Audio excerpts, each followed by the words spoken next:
मध्य प्रदेश पंचायती राज एवं ग्राम स्वराज अधिनियम 1993 के इस तीसरे वीडियो में, जिसमें कि हम अध्याय 3 पंचायत की स्थापना पर बात करेंगे और इस अध्याय को ऊपरी तौर पर समझने का प्रयास करेंगे। तो बिना वक्त व्यर्थ किए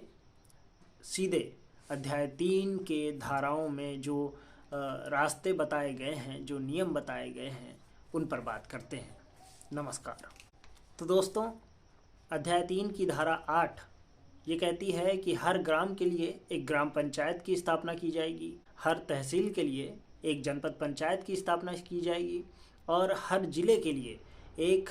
जिला पंचायत की स्थापना की जाएगी। धारा 9 जो कि पंचायत के कार्यकाल के बारे में बात करता है, जिसमें उल्लिखित है कि पंचायत का कार्यकाल उसकी अपनी प्रथम बैठक से 5 साल के कालावधि तक रहेगी। उसके बीच अगर उसका विघटन हो जाता है तो दोबारा फिर से चुनाव कराए जाएंगे। लेकिन यदि पंचायत का कार्यकाल या 6 महीने बचा है, तब ऐसी स्थिति में बचे हुए 6 महीने के कार्यकाल के लिए पंचायत का चुनाव नहीं करवाया जाएगा। इसके बदले 6 महीने बाद जो सामान्य चुनाव की तिथि समय तय है, उसी समय पर एक साथ ही चुनाव होगा। 5 साल की कालावधि के पूर्व यदि किसी पंचायत का विघटन हो जाता है और नई पंचायत का गठन होता है, तो पुरानी पंचायत के बचे हुए कार्यकाल जितना ही नई पंचायत को वक्त पंचायत चलाने का दिया जाएगा। मान लीजिए कि 2020 में किसी पंचायत में चुनाव होते हैं और वो पंचायत अपना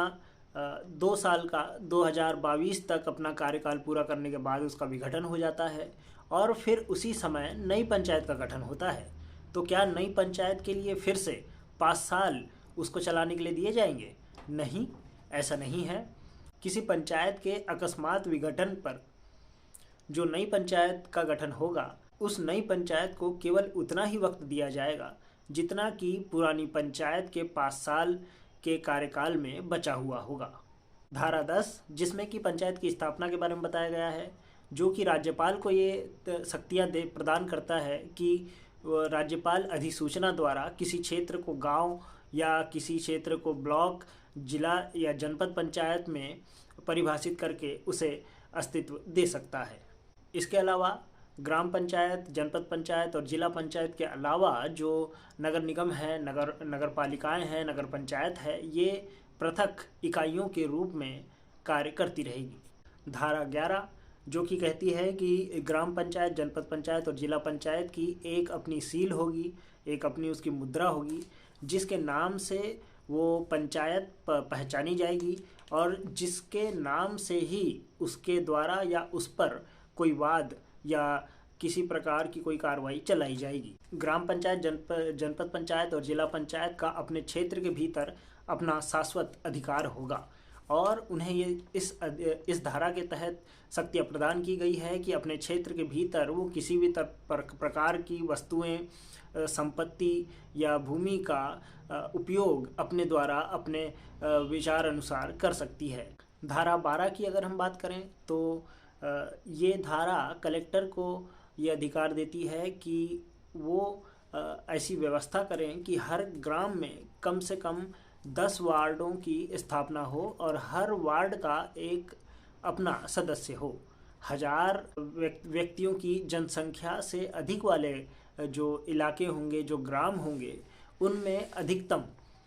20 वार्ड क्षेत्र बनाया जाएगा। और जहाँ तक संभव हो सके, जनपद पंचायत के अंतर्गत आने वाले लगभग तमाम जितने भी गांव हैं, उनमें समान अनुपात के हिसाब से लगभग सभी गांवों में एक जैसे वार्डों की स्थापना की जाएगी। धारा 13 में ग्राम पंचायत के गठन के बारे में बताया गया है, जिसमें बताया गया है कि हर ग्राम पंचायत में एक सरपंच होगा, पंच होंगे, जिनका निर्वाचन प्रत्यक्ष रूप से किया जाएगा वोटरों के द्वारा। और यदि किसी कारणवश सरपंच या पंच जो तय निर्वाचन है उसमें अगर चुने नहीं जाते हैं, उसमें अगर निर्वाचित नहीं होते हैं, तो उस के बाद 6 महीने की कालावधि के भीतर दोबारा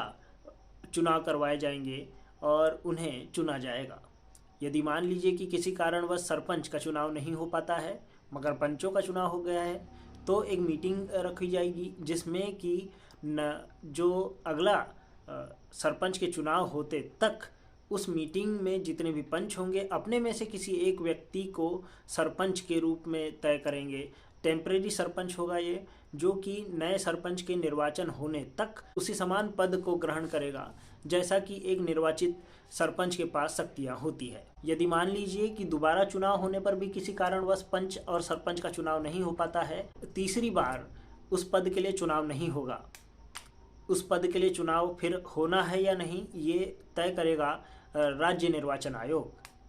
और यदि मान लीजिए कि किसी पंच का निर्वाचन नहीं हो पाता है लेकिन पंचायत के बाकी जो सदस्य हैं वो चुने जा चुके हैं, उस पंच के न हुए निर्वाचन से पंचायत की किसी भी कार्यवाही पर कोई असर नहीं पड़ेगा। राज्य निर्वाचन आयोग नए पंचायत के चुनाव को या फिर जो लंबित सदस्यों के चुनाव है उसे अगर करवाने का विचार नहीं करती है तो वो व्यक्ति, वो पंच जो कि नए सरपंच के निर्वाचन तक के लिए सरपंच बनाया गया था, वो संपूर्ण कार्यकाल के लिए फिर सरपंच बना रहेगा। इसी धारा में आगे बताया गया है कि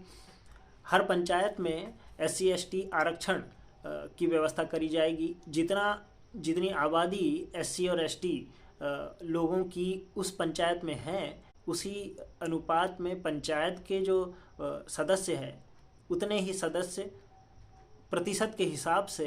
पंचायत में आरक्षित किए जाएंगे। किसी पंचायत में SC/ST का जो कुल आबादी है या फिर कुल जो आरक्षित सीट है पंचायत में, यदि 50% से कम है तो 25% सीट OBC वर्ग के लिए रिजर्व करी जाएगी। SC/ST OBC के जो पद आरक्षित किए जाएंगे उस आरक्षित पदों में भी 50% उन्हीं वर्ग की महिलाओं के लिए भी स्थान आरक्षित रहेंगे। इसके अलावा इन आरक्षित वर्गों के बाहर के जो सामान्य सीटें हैं उसमें भी 50% महिलाओं के लिए स्थान आरक्षित किए जाएंगे। या मतलब कि कुल मिलाकर 50% आरक्षित हो या अनारक्षित हो, सीट स्थान महिलाओं के लिए आरक्षित किए जाएंगे। आरक्षण से संबंधित सभी निर्णय लॉट के माध्यम से रोटेशन प्रक्रिया में किए जाएंगे, यानी कि हर स्थान को आरक्षण समय समय पर बदला जाएगा और उसे नए स्थान पर उस वर्ग का आरक्षण किया जाएगा। जिस वार्ड में SC/ST या OBC वर्ग के जनसंख्या या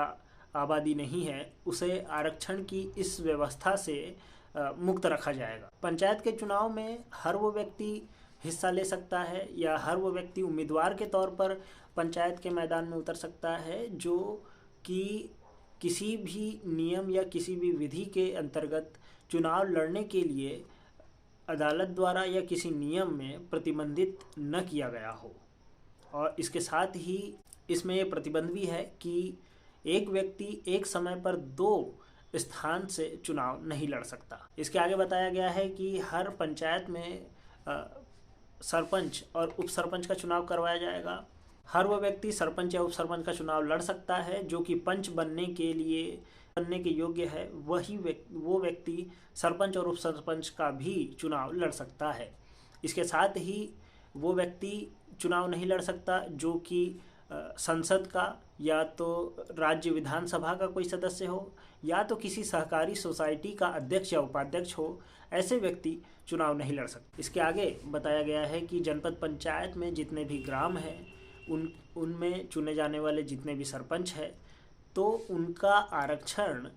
उस खंड में SC/ST का जो आबादी है, जो SC/ST का अनुपात है, उसी अनुपात के समानांतर सरपंचों के पद भी आरक्षित किए जाएंगे। अब SC/ST की जनसंख्या की गिनती के लिए यदि उस खंड के भीतर यदि कोई अनुसूचित क्षेत्र अधिसूचित है तो उस अनुसूचित क्षेत्र में जो ST जनसंख्या आएगी उस जनसंख्या को खंड के अन्य एसटी या एससी जो सरपंच है उसके आरक्षण के लिए उस अनुसूचित क्षेत्र की जनसंख्या को नहीं गिना जाएगा। ऐसे खंड जिसमें कि एससी एसटी की जो कुल आबादी है 50% से कम है, तो ऐसे खंड में ओबीसी वर्ग के लिए 25% सरपंचों के पद आरक्षित किए जाएंगे।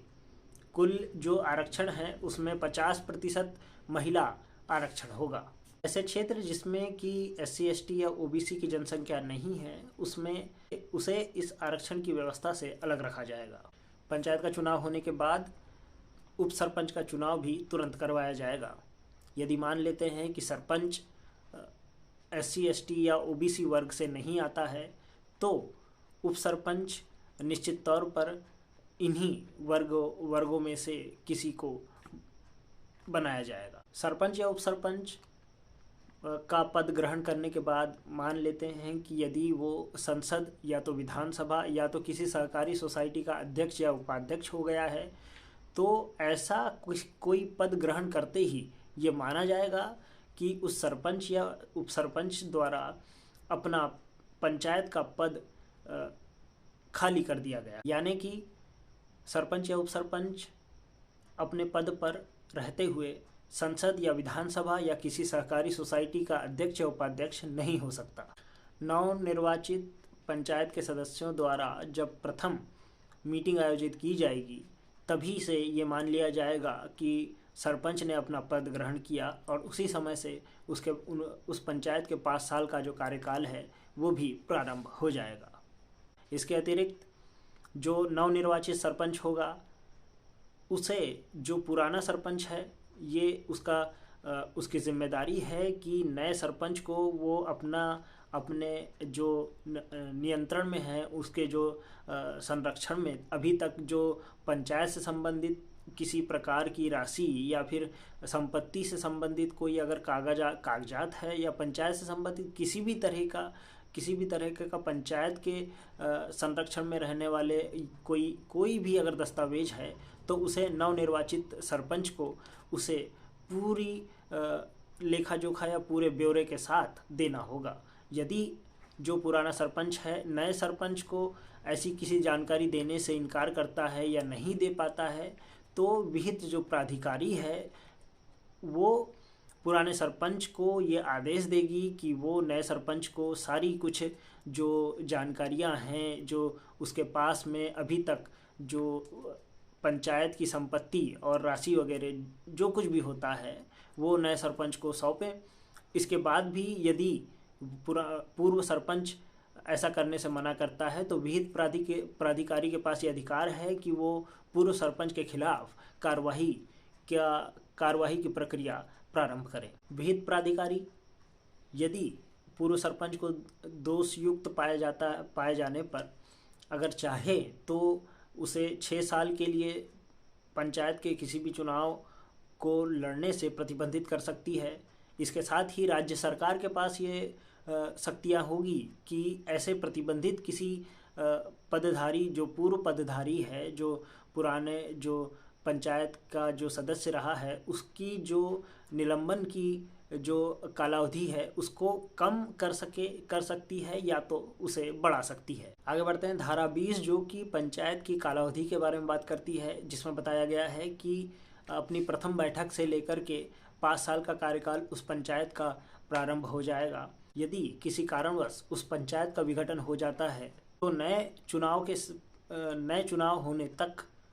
उस पंचायत का जो समस्त अधिकार है, जो उसका समस्त प्रशासनिक शक्तियां हैं, वो सरकार या कोई प्राधिकारी द्वारा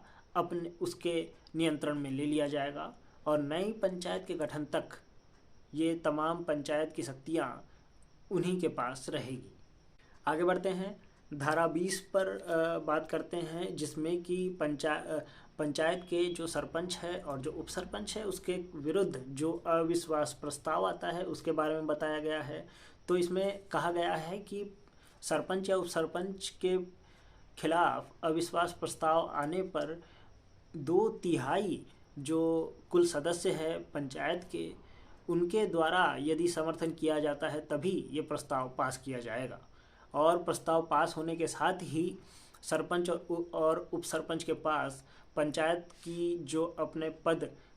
पर रहते हुए जो शक्तियाँ थी वो शक्तियाँ नहीं रहेगी। ऐसी कोई सभा जिसमें कि सरपंच या उप सरपंच के विरुद्ध अविश्वास प्रस्ताव पर चर्चा होना है, उस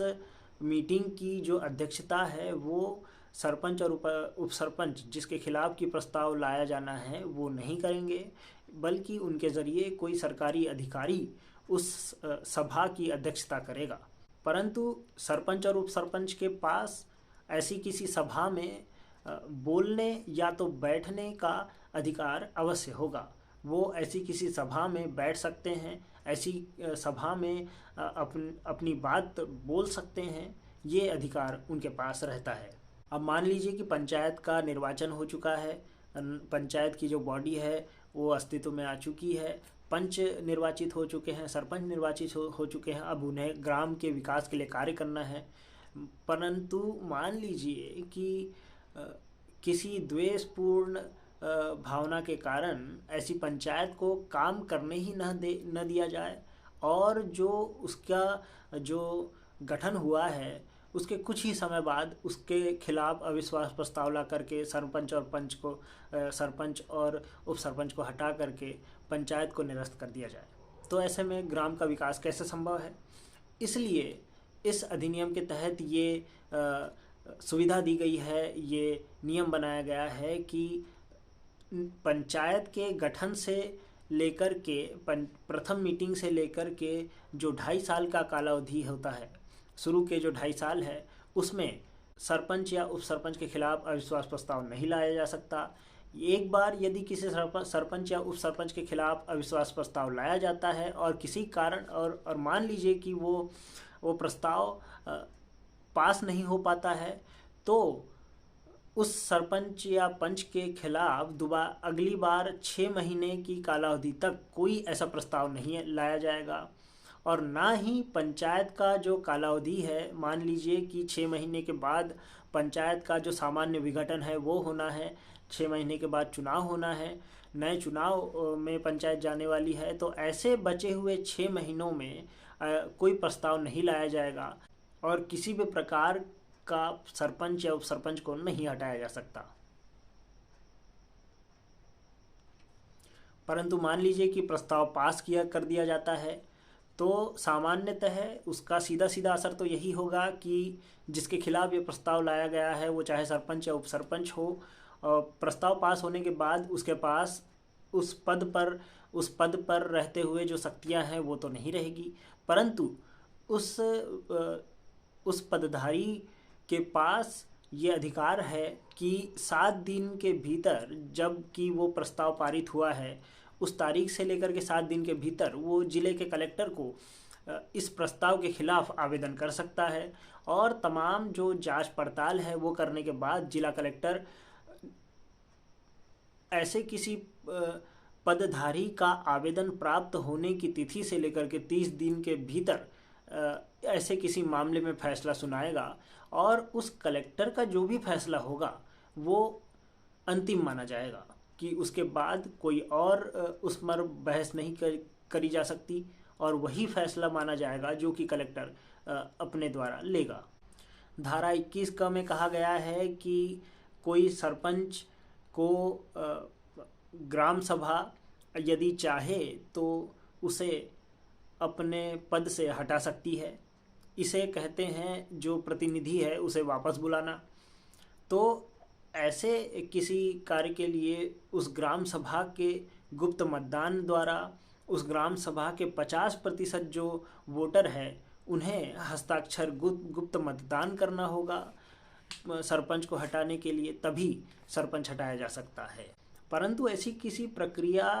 कोई प्रक्रिया तभी शुरू होगी जबकि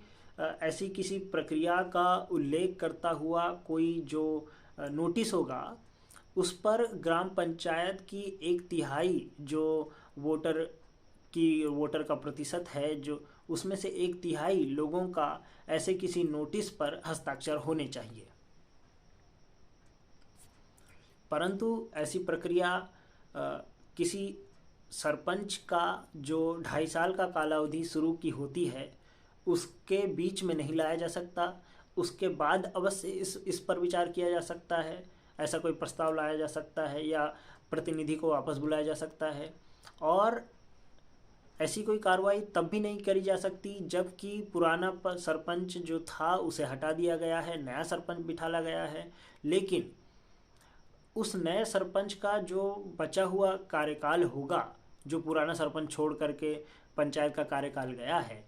उस पूरे कार्यकाल का आधा समय जो नया सरपंच है वो उस बचे हुए कार्यकाल का आधा समय पूरा नहीं कर लेता,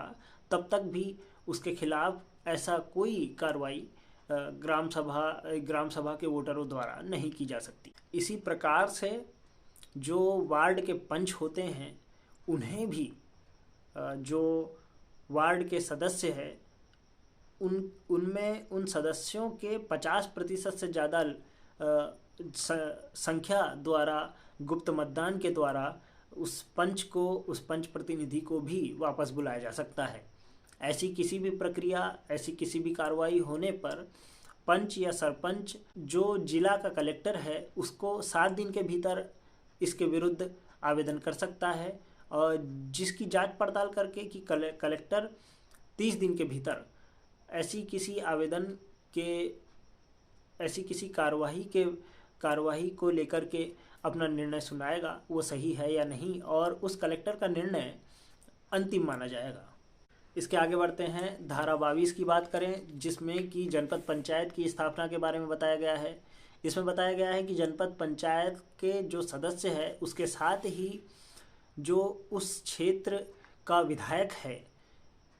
जो कि जनपद पंचायत जिस विधायक का क्षेत्र उस जनपद पंचायत में भी आता हो, यदि ऐसा कोई क्षेत्र किसी विधायक का जनपद पंचायत के क्षेत्र के साथ मिल रहा है तो उस विधायक को भी जनपद पंचायत का सदस्य बनने का अधिकार होगा। या तो वो विधायक यदि चाहे तो स्वयं किसी व्यस्तता के कारण उपस्थित न होने की स्थिति में अपने किसी प्रतिनिधि को जनपद पंचायत की सभाओं में, जनपद पंचायत की जो मीटिंगें हैं उसमें भेज सकता है। परंतु विधानसभा का वो सदस्य जिसका कि निर्वाचन क्षेत्र पूर्णतः शहरी क्षेत्रों में आता हो, ऐसा कोई सदस्य जनपद पंचायत का सदस्य नहीं हो सकता। जनपद पंचायत में जो कुल सदस्य होते हैं उन कुल सदस्यों में 20% सदस्य उस जनपद पंचायत के भीतर जो जितनी भी ग्राम पंचायतें हैं उनके सरपंचों द्वारा बनाया जाएगा। यानी कि एक जनपद पंचायत में 20% हिस्सा उन सरपंचों का होगा जो कि उस जनपद पंचायत के भीतर निर्वाचित हुए गए हैं। ऐसे निर्वाचित सरपंचों को न्यूनतम 1 साल के लिए चुना जाएगा, और एक बार निर्वाचित कोई जो सरपंच है उसे अगले साल के लिए निर्वाचित नहीं किया जाएगा। ये रोटेशन प्रक्रिया में, चक्रानुक्रम प्रक्रिया से इसका चयन किया जाएगा, और हर साल नए जो सरपंच है जनपद पंचायत क्षेत्र के, उन्हें जनपद पंचायत का सदस्य इस खंड के तहत बनाया जाएगा। लेकिन इसमें यह भी कहा गया है कि ऐसे कोई सरपंच जो जनपद पंचायत के इस खंड के तहत, इस धारा के तहत सदस्य होते हैं, ऐसे सरपंच न तो जनपद पंचायत न तो जिला पंचायत की जो स्थायी समिति होती है उनके सदस्य बनाए जा सकते हैं। एक बार सामान्य निर्वाचन के समय जनपद पंचायत का कोई सदस्य यदि निर्वाचित नहीं होता है तो 6 महीने के भीतर और चुनाव की व्यवस्था कराई जाएगी दोबारा सदस्य के चुने जाने के लिए। लेकिन फिर भी यदि दोबारा चुनाव होने पर भी सदस्य का निर्वाचन किसी कारणवश नहीं हो पाता है तो फिर राज्य निर्वाचन आयोग जब चाहे उस क्षेत्र के लिए निर्वाचन की प्रक्रिया प्रारंभ करेगी, जब भी उसका मन करे या फिर जब भी वो आवश्यक समझे। आगे बढ़ते हैं। धारा 23 में बताया गया है कि राज्य सरकार अधिसूचना द्वारा किसी जनपद पंचायत को ऐसे या किसी खंड को, जनपद पंचायत को ऐसे क्षेत्रों में बांटेगी जिसमें कि हर क्षेत्र की सामान्य जो आबादी है वो लगभग यथासंभव जहाँ तक हो सके 5,000 के आसपास हर क्षेत्र की आबादी रहनी चाहिए। और ऐसे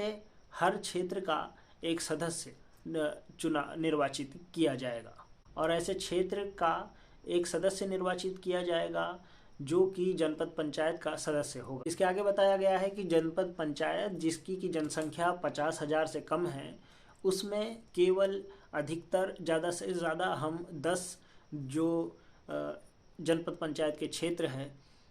उसे विभाजित कर सकते हैं, इससे अधिक नहीं। और किसी जनपद पंचायत में ज़्यादा से ज़्यादा 25 जो क्षेत्र है उन्हें हम विभाजित कर, मतलब कि एक जनपद पंचायत में कम से कम 10 जो क्षेत्र है जनपद पंचायत के वो होंगे, और अधिकतम ज़्यादा से ज़्यादा 25 जनपद पंचायत क्षेत्र होंगे। जनपद पंचायत के जो कुल सदस्य हैं उसमें SC ST वर्ग के लिए भी उसी प्रकार से सीटें आरक्षित करी जाएगी जैसा कि अभी सरपंच के निर्वाचन के विषय में आरक्षित की गई थी। यानी कि उस जनपद पंचायत में SC ST की जो कुल आबादी है उसी अनुपात में जो प्रतिशत होता है उस जनपद पंचायत में SC ST आबादी का, उसी प्रतिशत में जनपद पंचायत के सदस्य भी उस वर्ग के लिए आरक्षित रहेंगे। ऐसा कोई खंड जिसमें कि SC ST की आबादी 50% से कम है, उसमें 25% जो सीटें हैं वो OBC वर्ग के लिए आरक्षित रखी जाएगी। सभी जो आरक्षित सीटें हैं उसमें 50% महिलाओं के लिए जो सीट है वो आरक्षित होगी, और जो अनारक्षित जो सीटें हैं उसमें भी 50% जो सीटें हैं वो महिलाओं के लिए आरक्षित होगी। कुल मिलाकर के जनपद पंचायत की जो कुल सदस्यों की संख्या होगी उसमें से 50% यानी कि आधी जनसंख्या कम से कम महिलाओं के लिए आरक्षित की जाएगी। ऐसी जनपद पंचायत में जहां की SC ST या OBC वर्ग की जनसंख्या नहीं है उसे आरक्षण की इस व्यवस्था से छूट दी जाएगी। जनपद पंचायत के जो चुनाव हो जाएंगे उसके तुरंत बाद जनपद पंचायत के अध्यक्ष और उपाध्यक्ष के निर्वाचन के लिए भी चुनाव जो है उसकी प्रक्रिया जल्दी ही पूर्ण करी जाएगी। उसके लिए एक सभा आयोजित करी जाएगी, और जनपद पंचायत के जो तमाम अध्यक्ष हैं उनका जो उनमें SC ST वर्ग के उतने ही पद जो है आरक्षित रखे जाएंगे जितनी कि उस जनपद पंचायत में SC ST वर्ग के लोगों की जनसंख्या है। इसमें ST वर्ग के लिए जो अध्यक्ष की सीटें आरक्षित करी जाएगी, तो ऐसी सीटें आरक्षित करने के लिए जो उनकी आबादी गिनी जाएगी, उस आबादी में यदि उस क्षेत्र में कोई अनुसूचित क्षेत्र पड़ता है तो उस अनुसूचित क्षेत्र में पड़ने वाली जो ST जनसंख्या है उसको नहीं गिना जाएगा। इसके अलावा दूसरी व्यवस्था वैसी की वैसी है जिसमें कि यदि SC ST की जनसंख्या 50% से कम है तो उसमें 25% जो सीटें हैं वो OBC वर्ग के लिए आरक्षित करी जाएगी। अध्यक्ष और उपाध्यक्ष का जो चुनाव है वो जनपद पंचायत के जो निर्वाचित सदस्य है उनके द्वारा किया जाएगा। यदि मान लीजिए कि जनपद पंचायत के जो अध्यक्ष है वो SC ST या OBC वर्ग से नहीं है, तो ऐसी स्थिति में जो उपाध्यक्ष का पद है वो निश्चित तौर पर SC ST या OBC वर्ग के लिए आरक्षित रहेगा। इसके अलावा अध्यक्ष और उपाध्यक्ष जनपद पंचायत के यदि संसद या विधानसभा या तो किसी सहकारी सोसाइटी के अध्यक्ष या उपाध्यक्ष हो जाते हैं, तो ऐसी स्थिति में ये समझा जाएगा, ये माना जाएगा कि संसद, विधानसभा या सहकारी सोसाइटी का कोई पद धारण करने के साथ ही सदस्य जनपद पंचायत के अध्यक्ष और उपाध्यक्ष पद से हटा दिया गया है। जनपद पंचायत की निर्वाचन प्रक्रिया पूर्ण होने के बाद 30 दिन के भीतर जनपद पंचायत का सम्मेलन बुलाया जाएगा। जनपद पंचायत के जो सदस्य है वो मान लीजिए किसी कारणवश यदि अपना जो गांव है, जो गांव की वोटर लिस्ट है, उस वोटर लिस्ट में यदि दर्ज नहीं है या फिर हटा दिए गए हैं या फिर किसी भी कारण अयोग्य वोटर माने गए हैं, तो ऐसी स्थिति में वो सदस्य भी अपने पद से हटाए दिए जाएंगे। जनपद पंचायत मान लीजिए यदि अपने जो कालावधि है उनकी जनपद पंचायत यदि अपनी कालावधि के पूर्व भंग हो जाती है तो ऐसी स्थिति में 6 माह के लिए धारा 87 के तहत, इसी अधिनियम की धारा 87 के तहत 6 महीने के लिए कम से कम उसे सरकार अपने नियंत्रण में उसका सारा कार्यकाल, सारा कामकाज ले लेगी या फिर अपने द्वारा प्राधिकृत किसी अधिकारी द्वारा उसका संचालन करवाए। जनपद पंचायत के अध्यक्ष या उपाध्यक्ष को हटाए जाने के लिए जो उपस्थित सदस्य है उसमें से 3/4 सदस्यों का प्रस्ताव के पक्ष में वोट होना आवश्यक है और ऐसा जो कुल वोट है वो जनपद पंचायत की जो कुल सदस्य की संख्या है उसका 2/3 होना चाहिए। ऐसी किसी सभा में जो कि अविश्वास प्रस्ताव अध्यक्ष या उपाध्यक्ष के विरुद्ध आया हो, ऐसी किसी सभा में पंचायत की तरह ही अध्यक्ष और उपाध्यक्ष सभा की अध्यक्षता नहीं कर सकते, परंतु उनके पास सभा में बैठने और बोलने का अधिकार उनके पास सुरक्षित रहेगा, वो उसका उपयोग कर सकते हैं। और यदि ऐसे किसी प्रस्ताव को पास किया जाता है तो अध्यक्ष या उपाध्यक्ष कमिश्नर के पास ऐसे किसी प्रस्ताव के पास होने से 10 दिन के भीतर आवेदन कर सकता है, इस प्रस्ताव के विरुद्ध याचिका कर सकता है और कमिश्नर 30 दिन के भीतर अपनी जो सारी जांच पड़ताल है वो करने के बाद निर्णय देगा और कमिश्नर का जो निर्णय होगा वो अंतिम माना जाएगा। परंतु यहाँ भी ऐसा कोई प्रस्ताव अध्यक्ष और उपाध्यक्ष जनपद पंचायत के खिलाफ तब तक नहीं लाया जा सकता जब तक कि उसका 2.5 साल का कार्यकाल पूरा न हो गया हो और किसी प्रस्ताव जो अविश्वास प्रस्ताव है वो उसके निरस्त हो जाने के बाद 6 महीने के लिए और ऐसा कोई प्रस्ताव नहीं लाया जा सकता। या तो जनपद पंचायत का जो बचा हुआ कार्यकाल है वो 6 महीने का बचा हुआ है, ऐसे किसी समय में भी कोई प्रस्ताव अविश्वास का नहीं लाया जा सकता। इसके आगे बढ़ते हैं। धारा अगर 29 की हम बात करें जिसमें कि जिला पंचायत की स्थापना के बारे में बताया गया है, तो उसमें बताया गया है कि जिला पंचायत का जो सदस्य है उस जिले का जो सांसद है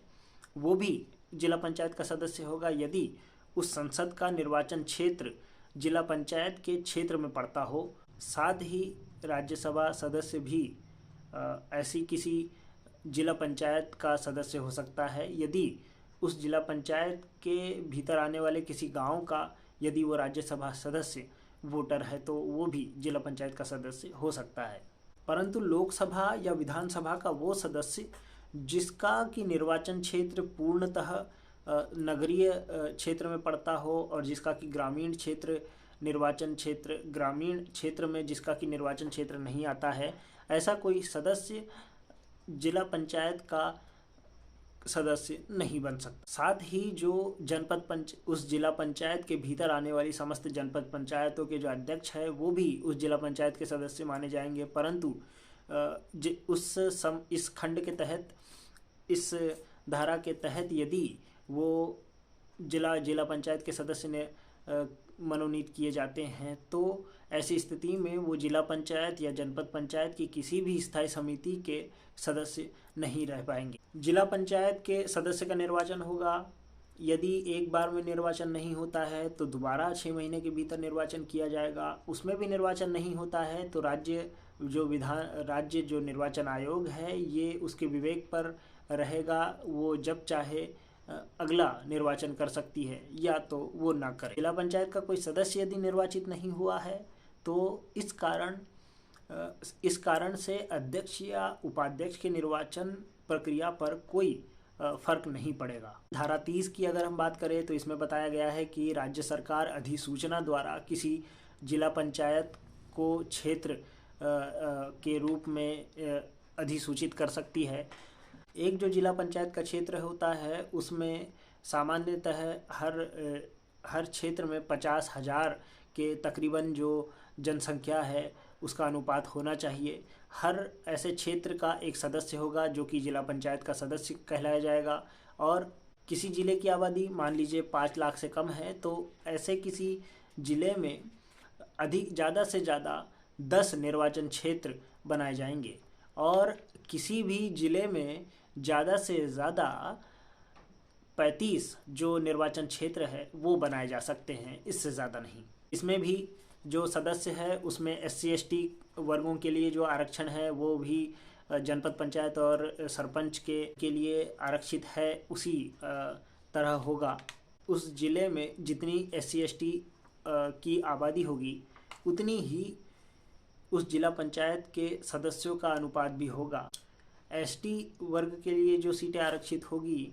उसमें उस क्षेत्र के भीतर पड़ने वाले जो अनुसूचित क्षेत्र की जो ST आबादी होगी उसे गिनती में नहीं लिया जाएगा। किसी जिला पंचायत में SC/ST की रिजर्व सीट यदि 50% से कम है तो ऐसी जिला पंचायत में 25% सीटें अन्य पिछड़े वर्ग के लिए आरक्षित करी जाएगी। और ये जो 25% सीटें होंगी वो कलेक्टर द्वारा चक्रानुक्रम प्रक्रिया के ज़रिए अलग अलग क्षेत्रों में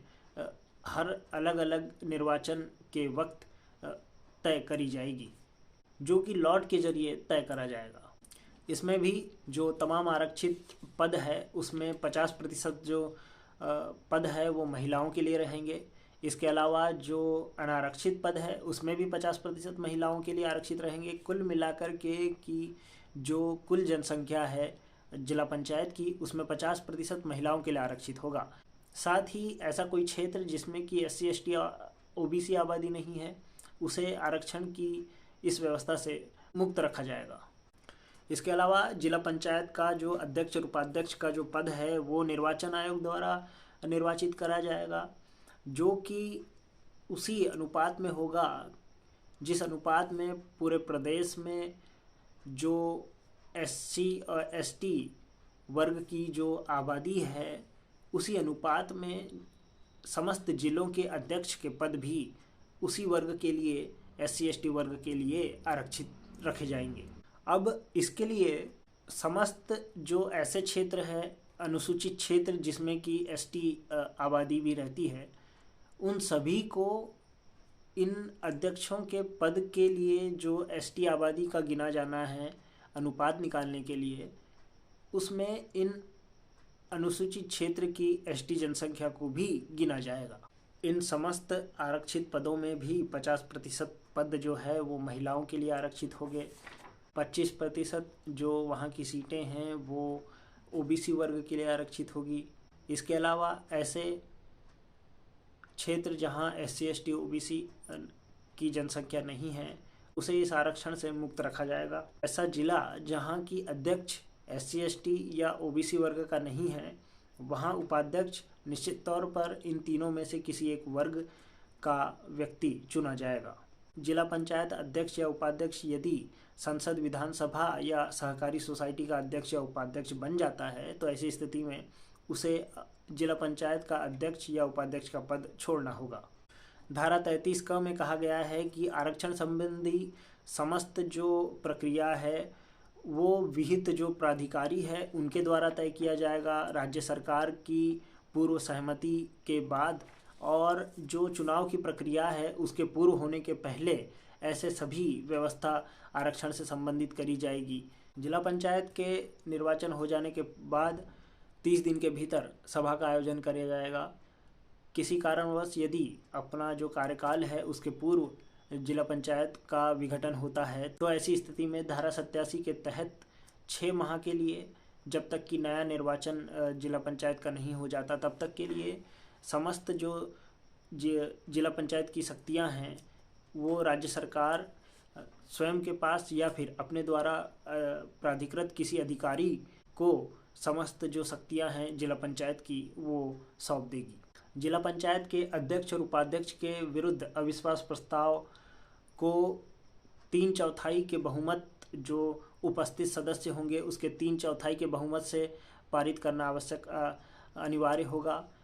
और ऐसे किसी बहुमत का अनुपात कुल जो जनसंख्या है, कुल जो सदस्य है जनपद पंचायत की, उनका 2/3 बहुमत होना चाहिए। अध्यक्ष उपाध्यक्ष ऐसी किसी कार्रवाई की अध्यक्षता नहीं कर सकते, लेकिन उन्हें सभा में बैठने और बोलने का अधिकार अवश्य होगा। ऐसी कोई भी प्रस्ताव जिला पंचायत के अस्तित्व में आने के 2.5 साल की कालावधि के पूर्व नहीं लाया जा सकता। एक प्रस्ताव के विफल हो जाने के बाद अगला प्रस्ताव 6 महीने के भीतर नहीं लाया जा सकता। और यदि जिला पंचायत का जो कार्यकाल है उसकी अवधि केवल 6 माह बची हुई है तो ऐसे समय में भी किसी भी प्रकार का अविश्वास प्रस्ताव नहीं लाया जा सकता। अध्यक्ष और उपाध्यक्ष के खिलाफ अविश्वास प्रस्ताव पारित हो जाने पर अध्यक्ष या उपाध्यक्ष चाहे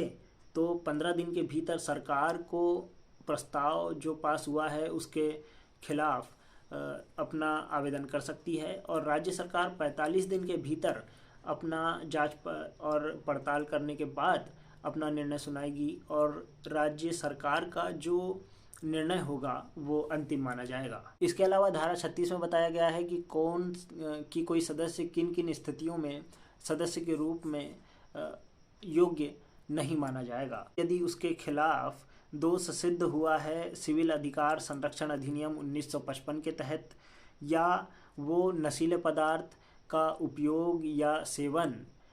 या किसी भी प्रकार का नशीले पदार्थ का व्यापार करते हुए दोषी सिद्ध हुआ है, या तो ऐसे किसी अपराध में उसने 6 महीने ऐसे किसी अपराध में उसे 6 महीने से ज़्यादा की सज़ा सुनाई गई हो, या तो ऐसे किसी भी अपराध में उसने 5 साल से ज़्यादा की सज़ा काट चुका हो, या तो उसकी दिमागी स्थिति ठीक न हो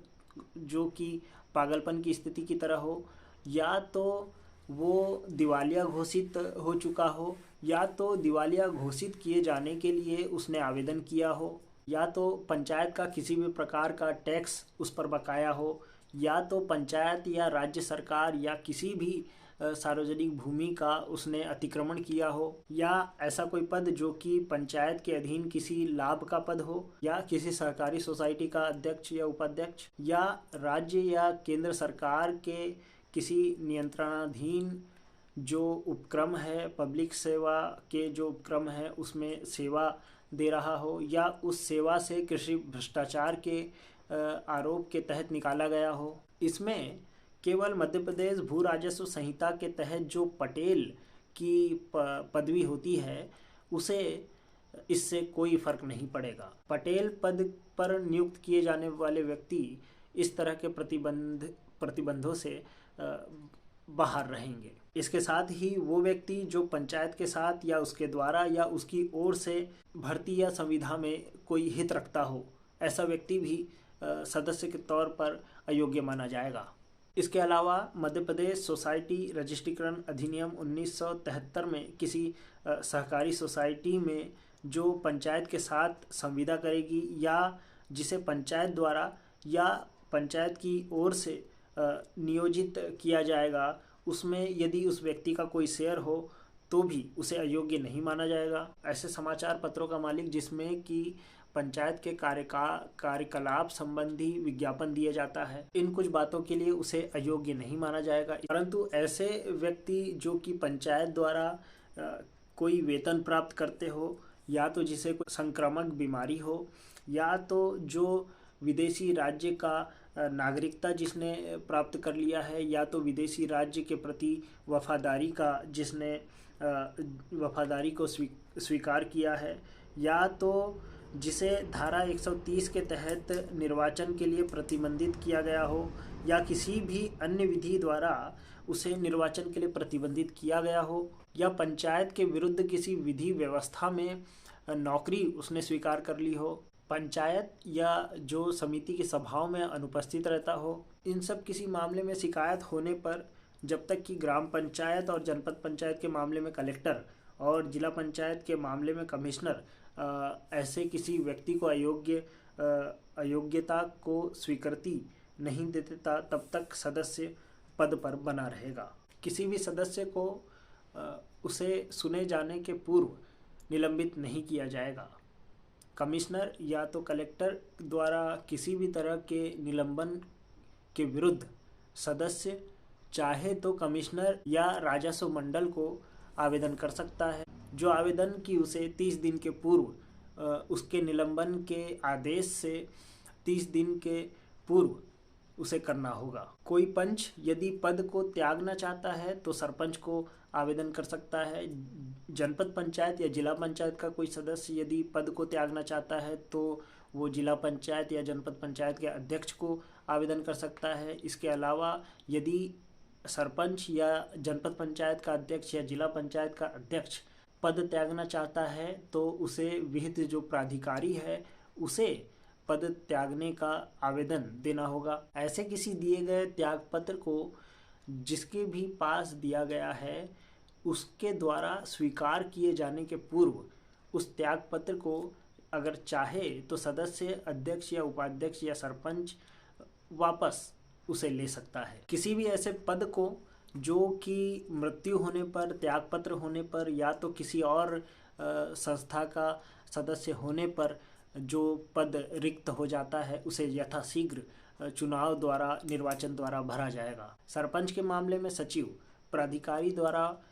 किसी पद को त्याग दिए जाने के ऐसे पत्र के प्राप्ति से 15 दिन के भीतर एक सभा बुलाया जाएगा जिसमें कि उपस्थित सभी पंचों में से एक सदस्य को सरपंच के पद के लिए निर्वाचित किया जाएगा जब तक कि अगला जो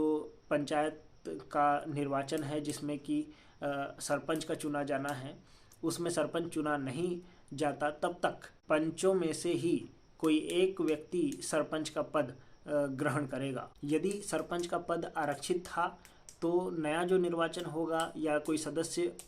उस पद के लिए चुना जाएगा तो वो भी उसी वर्ग का यथासंभव होना चाहिए। यदि मान लीजिए कि ऐसा कोई आरक्षण SC ST या OBC वर्ग के लिए है और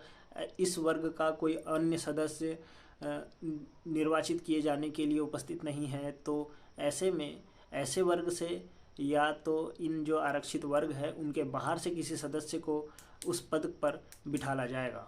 विहित प्राधिकारी ऐसे किसी सदस्य को निलंबित या प्रतिबंधित कर सकता है जिसके खिलाफ की चार्जशीट दायर करी गई हो या तो जिसके खिलाफ बहुत गंभीर मामला हो। गंभीर मामला जैसे कि भारतीय दंड संहिता 1860 के अध्याय 5 क 6, 9, 9 क 10, 12 और अध्याय 5 के दुष्प्रेरणा के विषय में, अध्याय 16 की धाराएं जो कि 302 हत्या से संबंधित है, 303 आजीवन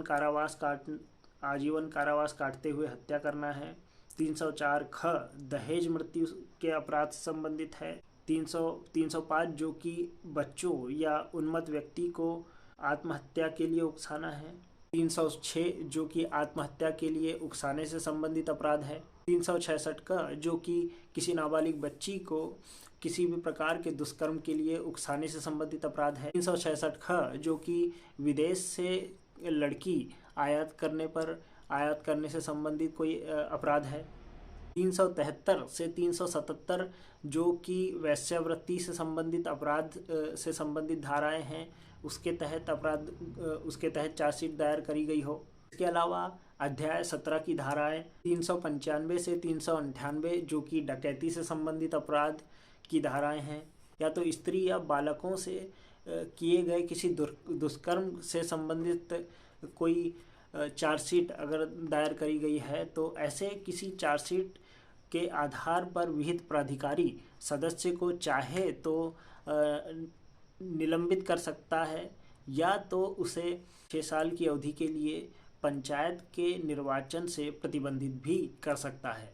ऐसे किसी भी अपराध में निलंबन की जानकारी विहित प्राधिकारी या राज्य सरकार को 10 दिन के भीतर उपलब्ध कराई जाएगी। निलंबन को राज्य सरकार या कोई विहित प्राधिकारी 90 दिन के भीतर यदि अपनी स्वीकृति नहीं देता है तो ऐसे सदस्य का जो निलंबन है उसे निरस्त माना जाएगा और वो दोबारा सदस्य के तहत अपनी शक्तियों का उपयोग कर सकेगा। ऐसे किसी निलंबन की सूचना प्राप्त होने पर जनपद पंचायत या जिला पंचायत का जो CO है वो एक सभा का आयोजन करेगा जिसमें कि निलंबित किए गए सदस्य की निलंबित किए गए अध्यक्ष या उपाध्यक्ष का पद जो रिक्त हुआ है उसे भरने के लिए उपस्थित सदस्यों में से किसी एक व्यक्ति को निलंबित किए गए अध्यक्ष या उपाध्यक्ष का निलंबन जारी रहने तक के लिए अध्यक्ष या उपाध्यक्ष चुना जाएगा। सरकार या कोई विहित प्राधिकारी एक जांच के पश्चात किसी भी सदस्य को निलंबित कर सकती है। या तो वो सरकार अपने जो शक्तियां हैं उसका दुरुपयोग करता हुआ सिद्ध पाया जाए, दोषी सिद्ध पाया जाए, या तो किसी प्रकार का दुराचार करता हुआ पाया जाए, या तो उसके पद पर रहना लोकहित के लिए हानिकारक हो। ऐसे किसी भी निलंबन से पूर्व पदधारी को अपना पक्ष रखने का यथा उचित अवसर दिया जाएगा। यहाँ दुराचार शब्द से अर्थ है कि ऐसी कोई हरकत जो राष्ट्र एकता के खिलाफ हो, या तो जो बंधुत्व की भावना को नुकसान पहुंचाती हो, या तो धार्मिक जो सौहार्द है लोगों में उसे बिगाड़ती हो, या तो नारी सम्मान से संबंधित कोई अपराध हो, या अपने कृत्यों की बहुत ही गैर जिम्मेदाराना तरीके से निर्वहन किया गया हो, या परिजनों को पंचायत के माध्यम से कोई लाभ दिलाया गया हो। ऐसे किसी कृत्य या अपराध के लिए विहित प्राधिकारी उस सदस्य के विरुद्ध एक कारण बताओ नोटिस जारी करेगा और 90 दिन के भीतर उसके द्वारा किए गए किसी अपराध की जांच पड़ताल के लिए समय निर्धारित करेगा। और यदि उस 90 दिन के तहत जांच जो उस सदस्य के विरुद्ध है वो पूरी नहीं हो पाती है तो अतिरिक्त 30 दिन का समय बढ़ाया जा सकता है। लेकिन ऐसा कोई समय बढ़ाने के लिए ऊपरी अधिकारी की स्वीकृति आवश्यक होगी। दोष सिद्ध होने पर ऐसे किसी सदस्य को 6 वर्ष के लिए चुनाव लड़ने से प्रतिबंधित किया जा सकता है। इसके अलावा धारा 41 में कहा गया है कि यदि कोई सदस्य किसी पद पर रहते हुए किसी और पद के लिए भी या किसी और पंचायत के लिए भी निर्वाचित हो जाता है तो उसे 10 दिन के भीतर किसी प्राधिकारी को लिखित आवेदन ज्ञापन देकर के ये बताना होगा कि वो किस पंचायत के तहत अपनी सेवा देना चाहता है और किस पंचायत को वो त्यागना चाहता है। इसका वो लिख करके एक ज्ञापन विहित प्राधिकारी को देगा। ऐसे किसी ज्ञापन देने के पूर्व यदि वो किसी पंचायत के सभा में उपस्थित हो जाता है तो ये माना जाएगा कि वो उस पंचायत को अपनी प्राथमिकता देता है और अन्य जो दूसरी पंचायत है उसे त्यागता है। तो इन तमाम बातों के साथ ये जो अध्याय 3 है मध्य प्रदेश पंचायती राज ग्राम स्वराज अधिनियम 1993 का अध्याय 3 समाप्त होता है। अब ये एक ऊपरी तौर पर हमने इसकी जानकारी लेने का प्रयास किया। इसके बाद इस पूरे अधिनियम के बाद इसके जो विस्तृत जो नियम बनाए गए हैं हर प्रक्रिया के लिए उसके बारे में हम जानकारी प्राप्त करेंगे, जिसमें कि हर जो शंकाएं हैं वो स्पष्ट होगी। तब तक के लिए हम ऊपरी तौर पर इसकी जानकारी ले रहे हैं। तो आज हमने ये तीसरा जो अध्याय है वो समाप्त किया।